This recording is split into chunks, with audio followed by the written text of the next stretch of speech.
Baik, bismillahirrahmanirrahim. Assalamualaikum warahmatullahi wabarakatuh. Perkenalkan, saya Mina Amila dari Program Studi Diplomatika Kebidanaistik Darmawasuda Bandung. Di sini saya akan menjelaskan tentang cara kerja hormon estrogen dan progesteron dalam mencegah kehamilan. Nah, sebelumnya, apa sih itu hormon estrogen dan progesteron? Nah, estrogen dan progesteron adalah hormon utama kehamilan.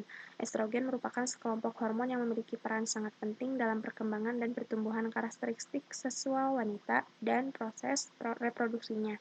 Hormon progesteron juga disebut hormon kehamilan, bersama dengan hormon estrogen. Nah, progesteron akan mengubah lendir leher rahim menjadi lebih kental dan menebal di awal masa kehamilan, kemudian turunnya kadar progesteron ini ketika hamil dapat menyebabkan keguguran. Nah, di sini ada tipe alat kontrasepsi dan cara kerjanya. Sebelumnya, kontrasepsi ini merupakan cara atau alat yang dipakai guna mencegah terjadinya kehamilan.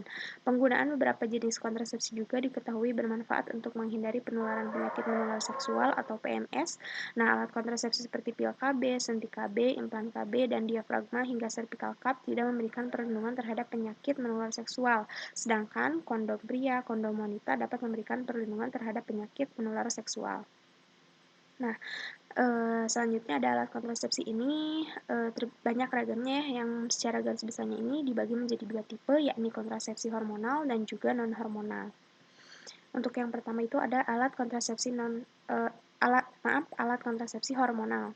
Nah, alat kontrasepsi hormonal adalah jenis kontrasepsi yang bekerja dengan cara mempengaruhi level hormon alami dalam tubuh seperti estrogen dan progesteron sehingga ovulasinya itu tidak akan terjadi.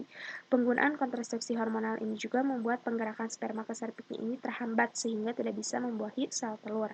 Berikut adalah beberapa jenis kontrasepsi hormonal. Untuk yang pertama ada alat kontrasepsi pil.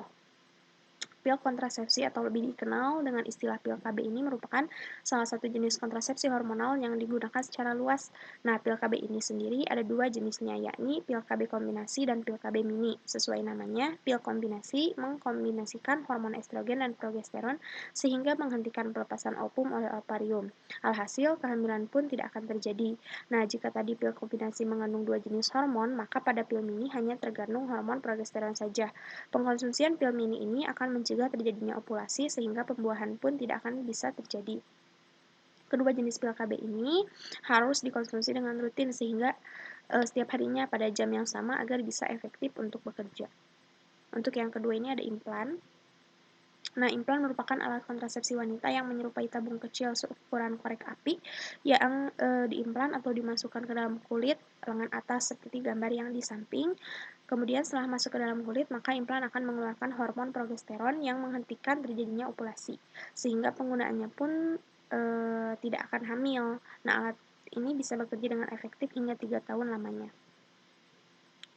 Untuk yang selanjutnya ada IUD hormonal.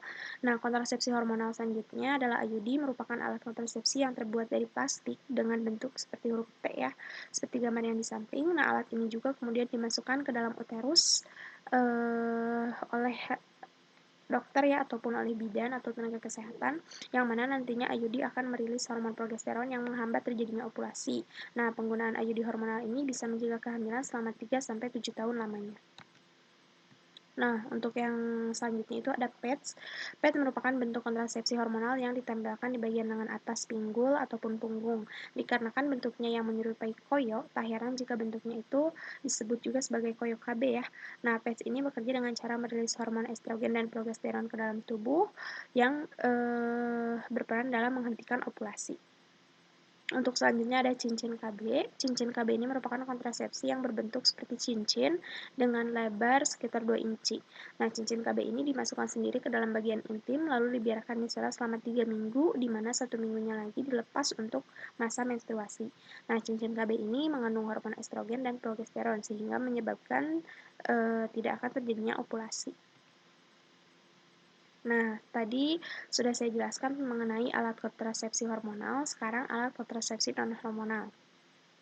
Alat kontrasepsi non-hormonal ini merupakan bentuk kontrasepsi yang penggunanya itu tidak akan mempengaruhi hormon dalam tubuh. Jadi, efek samping seperti tak teraturnya menstruasi, kemudian bisa menimbulkan kegemukan atau bisa tumbuhnya jerawat. Kemudian di sini ada beberapa jenis kontrasepsi non-hormonal yang bisa digunakan. Yang pertama itu ada kondom. Nah, jika jenis kontrasepsi hormonal yang sering digunakan adalah pil KB, maka untuk kontrasepsi non-hormonal, posisi tersebut dipegang oleh kondom. Nah, jenis bahan yang umum digunakan untuk membuat kondom adalah lateks. Nah, kondom ini sendiri ada dua jenisnya, yakni kondom internal yang digunakan oleh wanita dan kondom eksternal yang digunakan oleh pria. Nah, yang kedua ada IUD non-hormonal. Nah, merupakan IUD yang dilapisi oleh tembaga seperti gambar yang di samping. Nah, cara kerja IUD non-hormonal ini jelas beda dibandingkan dengan IUD yang merilis hormon. Tembaga merupakan hal yang tak disukai oleh sperma. Jadi, saat sperma bergerak menuju sel telur dan bertemu dengan IUD non-hormonal ini, maka gerakan sperma itu akan terhambat dan malah bergerak ke arah sebaliknya.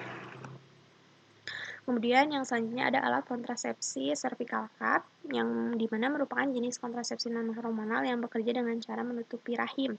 Nah, sebelum memasukkan cervical cup ke dalam rahim, alat ini diisi dengan spermisida terlebih dahulu. Nah, selain mencegah masuknya sperma ke rahim, adanya spermisida juga akan bisa membunuh sperma tersebut. Nah, baik untuk penjelasannya mungkin dicukupkan sekian. Mohon maaf bila ada salah kata.